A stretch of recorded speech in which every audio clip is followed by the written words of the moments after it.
नमस्कार मित्रांनो, माझं नाव आहे वेदांग आणि मी तुमचं स्वागत करतो वेदांग गार्डनर यूट्यूब चॅनलमध्ये. आजच्या व्हिडिओमध्ये मित्रांनो मी तुम्हाला 4 लिक्विड फर्टिलायझर सांगणार आहे, जे तुमच्या झाडाला टाकल्यावर तुमच्या झाडांना खूप चांगले फुलं लागतील, अजून फळं लागतील. तर व्हिडिओला शेवटपर्यंत नक्की पाहाल. नायट्रोजनसाठी आपण घेणार आहोत टी लिव्स, अजून कावडंग. हे कावडंग आहे एकदम वाळलेला, एकदम शेण जे असते ते पण वापरू शकतात पाण्या याच्यात. नाही तुम्ही सडलेली जी शेणखत असते एकदम पूर्ण डिकम्पोज फुल्ली, ही तशीवाली डिकम्पोज आहे, ही तुम्ही वापरू शकता, ज्याच्यात फंगस काही नाही. नाही एकदम वाळलेली उन्हात. अजून ही आहे चायपत्ती, जी आपल्या घरात निघते चायपत्ती. तुम्ही एखाद्या कंटेनरमध्ये, त्याच्यात शुगर वगैरे असते तर साखर असते त्याच्यात चांगली, तर ती धुवून घ्यायला पाहिजे. ती धुतल्यावर स्वच्छ झाल्यावर तुम्ही त्याला वापरायला पाहिजे. तुम्ही हे 2 घेतल्या मी, तर तुम्ही 2 मधनं कोणताही एक घेऊ शकता, नाही तर दोन्ही घेऊ शकता. फॉस्फरससाठी गुळ घेणार आहोत, चांगला आहे झाडांसाठी. तसं गुळ हे डिकम्पोजिशनसाठी पण वापरले जाते, पटकन कोणत्याही चीजला सडवून त्याला डिकम्पोज करते. पण राख आहे, आता ही राख आपण राख पोटॅशियमसाठी वापरणार आहे. तुम्ही याला चांगलं छानून घेऊ शकता.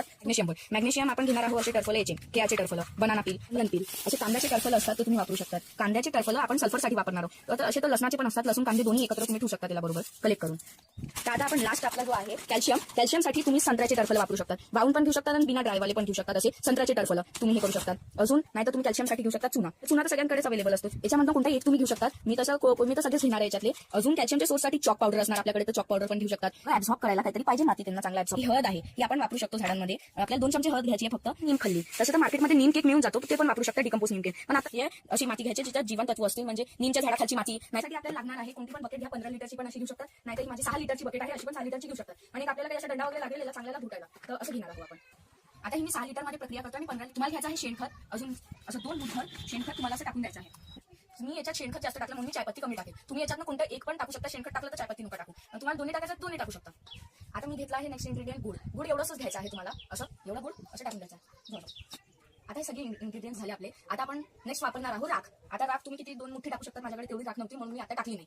चल, हे झालं आता आपलं NPK कंप्लीट. आता त्याचे केळाचे हे टरफलं हे आपण याच्यात टाकणार आहोत. एवढे बनाना पील झाल्यानंतर तुम्हाला घ्यायचा आता संत्र्याचे टरफलं घ्यायचे तुम्हाला. आता एवढे असे टाकून द्यायचे, अजून पण टाकू शकता थोडेसे. तर आता आपण घेणार आहोत कांद्याचे टरफलं आणि लसणाचे जे पण होते ते. आता आपल्याला याच्यात फक्त 2 मुठ्ठी टाकून द्यायचे. तुम्ही याला पेस्टिसाइड सारखं पण स्प्रे करू शकता. चांगलं छानून घ्या, म्हणजे तुमच्या मशीनमध्ये अटकणार नाही. याच्यात कांदा हळद वगैरे असली तर हे स्प्रे करण्याने हे कीटनाशक सारखं पण मित्रांनो काम करेल. अजून हे एक फर्टिलायझर सारखे काम करेल. डायरेक्ट पाण्याने हे ॲब्झॉर्ब होऊन जाईल आणि झाड चुनाचं पाणी होतं म्हणून याच्यात थोडं चुनाचं पाणी टाकतो. बस झालं एवढंच. आता नेक्स्ट तुम्हाला टाकायची आहे टर्मरिक, हळद टाकायची आहे. हळद 2 चमचे टाकून द्या. मग याच्यानंतर आता तुम्हाला टाकायची नीम खली, जशी मी तुम्हाला सांगितलं नीम केक टाकायचं नाही तरी चालेल, काही हे नाही. मी एवढी थोडीशी याच्यात टाकून देत आहे. मग त्याच्यानंतर मी तुम्हाला जशी झाडाची मुठभर माती सांगितली होती, ही 2 तुम्हाला एक हातात एकदम मुठ्ठी आली पाहिजे, ती मुठ्ठी अशी टाकून द्यायची. कोणत्या पण नीमच्या झाडाची नाही तर चांगल्या मोठ्या पिंपळाच्या झाडा वगैरेची माती तुम्हाला अशी टाकून द्यायची. मग असं थोडं वर स्प्रेड सोडा, जेणे की तुम्हाला हे पूर्ण स्टर करता येईल चांगल्याने. याला चांगल्याने असं घोटून घ्या. हे घुटल्यावर तुम्हाला एखाद्या झाकणाने बंद करून ठेवून द्यायचं आहे. 3 दिवसानंतर याला काढू शकतात. तसं याच्यात गुड आहे, ते डिकम्पोज झाला पटकन होऊन जाईल चांगल्याने. अजून तुम्ही अगर याला चांगलं 15 दिवस नाही तर 7 दिवस ठेवा, ते चांगलं होऊन जाईल. तसं तुम्ही 3 दिवसासाठी रेडी होऊन जाईल वापरायला तुमच्यासाठी. तर आता हे तुमचं 3 दिवसांनी असं दिसायला लागेल, असं त्याचं एकदम असं मस्त असं बनून जाईल. तर बनल्यावर याला छानून टाकू शकता, तसं पण टाकू शकता. जसं आता हे मित्रांनो आपला 1 लिटर लिक्विड फर्टिलायझर असेल त्याला 5 लिटर नॉर्मल पाण्यामध्ये आपल्याला मिक्स करायचं आणि मग झाडांना टाकायचं. सांगणार आहे की कांद्याच्या टरफलांपासून आपण लिक्विड फर्टिलायझर म्हणजे एक चांगलं खत कसं तयार करू शकतो. कांदे जे आहे ते जे आपले भाजीवाले वगैरे असतात त्यांच्याकडे खूप सारे टरफलं असतात. तर तुम्ही कांदे घेताना त्यांना म्हणू शकता की टरफलं असतील तर आम्हाला देऊन द्याल वगैरे. तर त्यांच्याकडनं तुम्ही टरफलं घेऊन येऊ शकता घरी. किंवा दुसरा ऑप्शन आहे जसं किचन वेस्ट वगैरेचं. तर जसं आता आपण भाजी वगैरे चिरता म्हणजे कांदे चिरता, तर त्याचा जो वेस्ट उरून जाईल म्हणजे कचरा उडेल, तो आपल्याला जमा करून ठेवायचा एखाद्या पॉलिथिनमध्ये आणि मग त्याला चांगल्याने म्हणजे जमा करून ठेवायचं आहे. मग असं बघू शकता या बॅगमध्ये स्टोअर करून ठेवू शकता. आता बघू की आपल्याला कोरडे वापरायचे आहे की नवीन फ्रेशवाले वापरायचे आहे, म्हणजे ड्राय जे आहे ते किंवा फ्रेशवाले. तर जे बेस्ट राहील मित्रांनो ते तर वाळलेले जुनेवाले आहे. जे लेफ्ट साईडला तुम्ही पाहू शकता वाळलेले एकदम जुने झालेले आहे ते बेस्ट असतात खत तयार करण्यासाठी आपलं जे लिक्विड फर्टिलायझर आहे. आणि उजवीकडे नवीनवाले आहे ते पण तसे तुम्ही वापरू शकता, तसं काही नाही आहे, कोणतंही तुम्ही घेऊ शकता. पण मला विचाराल बेस्ट कोणतं राहील, तर हे वाळलेले जे जुने झालेले आहे ते तुम्हाला वापरायला पाहिजे. तर हे बेस्ट राहील. आणि याच्यात पाहू शकता तुम्ही की मी याचे पण टरफलं टाकून ठेवले आहे, गार्लिक म्हणजे लसणाचे पण टाकले, ते पण तुम्ही जमा करू शकता कांद्यासोबत या खतासाठी. मग पुढचं आहे मित्रांनो याला जे आहे आपले टरफलं. आता मी तर हे मिक्स करूनच टाकणार आहे, नवीन जुने दोन्ही हे तुम्हाला मिक्स करून टाकून द्यायचं आहे. मी इथे 5 लिटरची एक कंटेनर घेतलं आहे, त्याच्यात मी टाकणार आहे. अजून मग त्याच्यात तुम्हाला चांगल्याने साधं पाणी टाकून द्यायचं आहे आणि मग हे जे आपले पूर्ण जे टरफलं आहे ते त्याच्यात चांगल्याने टाकून द्यायचं आहे. आणि टरफलांचे जेवढे बारीक तुकडे होऊ शकतात तेवढे तुम्हाला करायला पाहिजे, त्यांनी पाण्यात चांगला ॲब्झॉर्प्शन होईल त्याचं. इकडे घेतलेलं आहे. याच्यात आता मी हे टाकणं सुरू करेन. मग याच्यात असं टाकून द्यायचं आहे.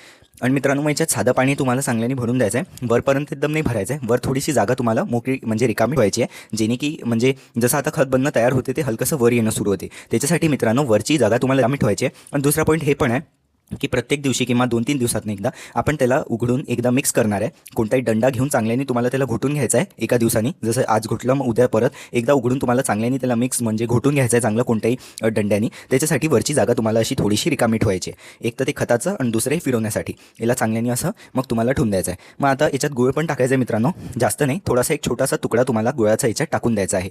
याने काय होईल मित्रांनो, एन्झाईम्स असतात गुळमध्ये जे डिकम्पोजिशनला फास्ट करतात, तर आपलं जे खत आहे खूप छान बनेल आणि झाडामध्ये जे न्यूट्रिशन वगैरे वगैरे मिळणे तर खूप चांगल्याने झाडाला मिळेल. तर त्याच्यासाठी मित्रांनो गुळचा तुकडा पण तुम्हाला याच्यात टाकून द्यायचा आहे. मग आता हे जे पाणी आहे याला तुम्हाला कोणत्याही जे आहे झाकून घ्यायचं आहे. जसं मी ही जी बाजूला पाहू शकता प्लेट त्यांनी याला झाकून घे आणि मग तुम्हाला हे जे आहे मित्रांनो शेड एरियामध्येच ठेवायचं आहे. उन्हात अजिबात ठेवायचं नाही, शेड एरियामध्ये ठेवून द्या आणि 4 ते 5 दिवस तुम्हाला ठेवायचं आहे. मग पाहू शकता 4 ते 5 दिवस याला झालेले आहे आणि 4-5 दिवसांनी बघू शकता याचं अर्क पूर्ण पाणीत उतरून गेलं आहे, तुम्ही पाहू शकता. आणि हे पूर्ण असे लाईट होऊन गेले पानं. तर मग हे पानं तुम्हाला काढून घ्यायचे आहे बाहेर आणि मग हे तुम्ही परत हे जे कांद्याचे टर्फल आहे तर परत तुम्ही वापरू शकता. त्याच्यासाठी तुम्हाला सगळे टर्फल उन्हात वाळून घ्यायचे. मग 1 दिवस वाळल्यानंतरच ते तुम्ही 3 ते 4 वेळा वापरू शकता. 3 वेळेला तुम्ही वापरू शकता. जे टर्फल आहे ते उन्हात वाळून घ्यायचं आहे, परत त्याचा लिक्विड बनवायचा आहे, मग परत वापरायचं आहे. आता हे कसं वापरायचं आहे खत ते पाहून घेऊ. 1 लिटरचे ऑनियन पील फर्टिलायझर आपण आहे ते घ्यायचं आहे आणि याच्यात 3 ते 4 लिटर साधं पाणी तुम्हाला मिक्स करायचं आहे. म्हणजे 1 लिटर आपण ते घेतलं आहे आणि याच्यात 3 ते 4 लिटर बघू शकता साधं पाणी मिक्स केलं आणि मग चांगल्याने याचं मिक्स करून घ्यायचं आहे. म्हणजे एकल्या झाडांना टाकून द्यायचं आहे. कोणत्याही झाडाला तुम्ही याला टाकू शकता. आणि सगळ्यात पहिले मित्रांनो हे जे कंपोस्ट टी असते हे म्हणजे काय असते, आपण हे खतापासून एक लिक्विड फर्टिलायझर तयार करून राहिलो आहे. तर त्याच्यासाठी तुम्हाला पहिला पॉईंट आहे की कोणतंही खत घेऊन घ्यायचं आहे. कंपोस्ट घेऊ शकता किंवा किचन वेस्ट कंपोस्ट घेऊ शकता किंवा गांडूळ खत तुम्हाला घेऊन घ्यायचं आहे किंवा जे शेणखत आहे मित्रांनो वाळलेलं किंवा तयार शेणखत म्हणजे तयार झालेलं किंवा जे आपल्याला गवऱ्या वगैरे मिळतात मार्केटमध्ये ते घेऊ शकता आपण. तर याच्यापैकी काही पण आपण घेऊ शकता. कंपोस्ट, किचन वेस्ट कंपोस्ट किंवा गांडूळ खत किंवा शेणखत तयार झालेलं किंवा न तयार झालेलं असं गौरी पाहू शकता मी घेतलेली आहे. त्याला मी बारीक करून घेतलं आहे असं पावडरमध्ये, तर असं घेऊ शकता.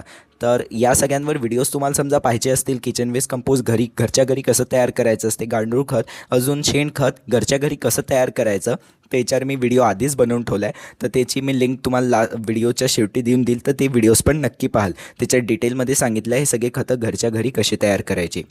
आता दुसरा पॉईंट आहे मित्रांनो, तुम्हाला असं 5 लिटरचं कोणतंही कंटेनर घेऊन घ्यायचं आहे आणि मग त्याच्यात तुम्हाला हे जे पावडर मी हे कंपोस्टी बनवण्यासाठी हे वाळलेले जे शेण आहे ते घेतलेलं आहे. म्हणजे गौरी जी मिळतात त्याची मी पावडर करून घेतली आणि ते घेतलेलं आहे. तर तुम्हाला मग टाकून द्यायचं आहे. 3 ते 4 तुम्ही वाट्या टाकू शकता 5 लिटर पाण्यामध्ये. पण तुम्ही पाहू शकता मी जास्त घेतलेलं आहे. तर याला असं काही नाही आहे मेजरमेंट. तुम्ही याला कॉन्सन्ट्रेटेड बनवू शकता, म्हणजे याला कॉन्सन्ट्रेटेड तयार करू शकता आणि मग याच्यानंतर तुम्ही याला फर्दर समोर पाण्यामध्ये मिक्स करून तुम्ही त्याला झाडांमध्ये वापरू शकता. याच्यात मग तुम्हाला एक गुळचा तुकडा पण टाकून द्यायचा आहे, हे लहानसा. अजून मग याला झाकून ठेवून द्यायचं आहे तुम्हाला 3 ते 4 दिवसासाठी. 3 ते 4 दिवसानंतर हे बघू शकता हे असं होऊन जाईल. आता हे तयार झालेलं मी बनवून ठेवलेलं आहे बघा. 3 ते 4 दिवसांनी याचा रंग असं होऊन जाईल, चांगलं याचा अर्क याच्यात उतरून जाईल. मग याला तुम्हाला फिल्टर करायचं आहे, म्हणजे गाळून घ्यायचं आहे. तर एखादा कोणताही खराब कपडा घेऊन घ्याल, पतला घ्याल कॉटनचा, म्हणजे त्यांनी लवकर हे छानल्या जाईल. मग हे तुम्हाला चांगल्याने गाळून घ्यायचं आहे. गाळल्यानंतर हे जे उरलेलं आता वेस्ट आहे, हे जे आपलं शेण उरलेलं आहे, तर याला तुम्ही 2 ते 3-4 वेळा तुम्ही वापरू शकता. 3 टाईम्स तुम्हाला हे यूज करायचं आहे आणि तिसऱ्या वेळेनंतर हे तुम्हाला कंपोस्ट म्हणजे हे खत बनवण्यात वापरून घ्यायचं आहे शेण, किंवा तुम्ही याला आपल्या कंपोस्ट बिनमध्ये पण टाकू शकता. मग हे बघू शकता 1 लिटर मी हे फिल्टर करून घेतलं होतं लिक्विड फर्टिलायझर. मी याला 5 लिटर साधं नॉर्मल वॉटरमध्ये डायल्यूट केलेलं आहे. चांगल्याने मिक्स करून घ्यायचं आहे आणि मग तुमच्या सगळ्या झाडांना हे टाकू शकता. कोणताही झाडं असो, फुलांचे, फळांचे किंवा तुमचे ॲलोवेरा किंवा कोणतेही सक्युलेंट प्लांट्स असतील किंवा तुळशीचे झाड, जेही तुमचे सगळे झाडं असतील सगळ्या झाडांना हे खत तुम्ही टाकू शकता.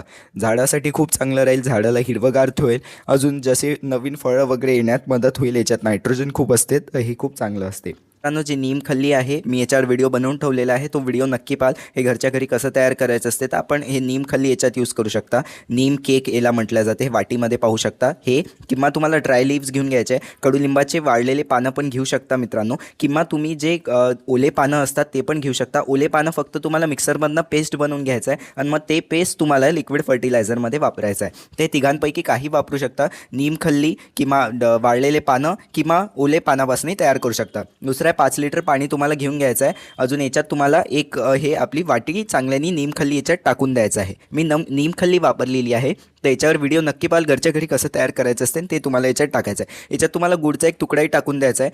गुळ टाकल्याने काय होते मित्रांनो, त्याच्यात एन्झाईम्स असतात, हे चांगल्याने डिकम्पोज होते. मग याला कवर करून ठेवून द्यायचं आहे.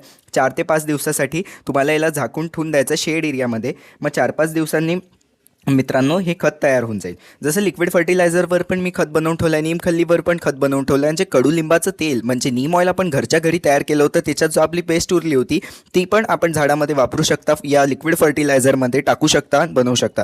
तर तेही पण व्हिडिओज नक्की पाहाल, चॅनलवर पहिलेच अपलोड करून ठेवलेले आहे. मग तुमचं हे 5 दिवसांनी असं दिसायला लागेल, पाहू शकता तुम्ही. तर हे समजा जसं 1 लिटर आहे, त्या 1 लिटर आपलं लिक्विड फर्टिलायझरमध्ये तुम्हाला 4 ते 5 लिटर साधं पाणी घालायचं आहे, आणि मग चांगल्याने त्याला मिक्स करून तुमच्या सगळ्या झाडांना टाकून द्यायचं आहे. याला तुम्ही झाडावर फवारणी पण करू शकता. त्याच्यासाठी तुम्हाला हे चांगल्याने गाळून घ्यायचं आहे, आणि तुम्ही हे स्प्रे बॉटलमध्ये भरून तुमच्या झाडावर स्प्रे पण करू शकता. तर अशा प्रकारे कडुलिंबाच्या पानांपासून आपल्याला लिक्विड फर्टिलायझर बनवायचं आहे. कसा वाटला व्हिडिओ आवडला असल्यास व्हिडिओला लाईक करा, शेअर करा, माझ्या चॅनलला सबस्क्राईब करून बेल आयकन नक्की दाबून द्या. आणि मित्रांनो, आता स्क्रीनवर व्हिडिओज येत असतील त्यांना क्लिक करून तुम्ही पाहू शकता. कडुलिंबाचं तेल किंवा फर्टिलायझर सगळे व्हिडिओज आता तुम्हाला स्क्रीनवर येत असतील, त्यांना क्लिक करून नक्की पाहा. अजून मित्रांनो, व्हॉट्सअपच्या ग्रुपची लिंक पण कमेंट डिस्क्रिप्शन दोन्ही याच्यात टाकून दिली आहे. त्या लिंकला क्लिक करून तुम्ही व्हॉट्सअप ग्रुपमध्ये जॉईन होऊ शकता, आणि झाडासंबंधित तुम्हाला काही पण प्रश्न विचारायचे व्हॉट्सअप ग्रुपवर त्या विचारू शकता. धन्यवाद.